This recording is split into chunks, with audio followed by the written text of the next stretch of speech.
efa metateraka ny faminaniana efatra amin'ny andro farany. Fa tsy miresaka an'izany anefa ny haino aman-jery. Aiza miala ary izay indray no resahantsika androany ao anatin'ity vidéo ity manasanao anaraka an'izany hatramin'ny farany ao aorian'ny générique.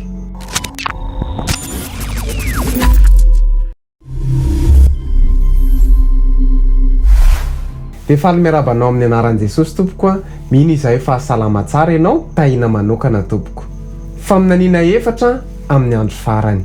Ady horohorontany amin'izao tsika miteny izao dia misy ady anankiroa any Ukraine sy any Israël. Vao nanomboka nefa io ady tany Israël io dia nisy horohorontany mafy dia mafy tany Afghanistan.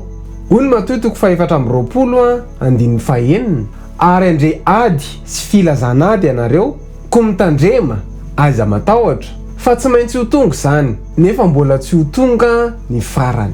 Eo amin'ny 7-9 fa isy firenena amely firenena ary isy fanjakana amely fanjakana ary isy mosary sy horohorontany amin'ny tany hafa fa izany rehetra izany no fiandohan'ny fahoriana. Inona ihany koa ny faminaniana efa tanteraka amin'izao andro farany izao?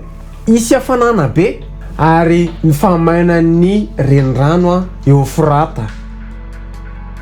Napidina tao andoviany tamin'ny Eufrata dia ritra ny ranony anamboarana ny lalan'ny renim-panjaka avy amin'ny fiposahan'ny masoandro.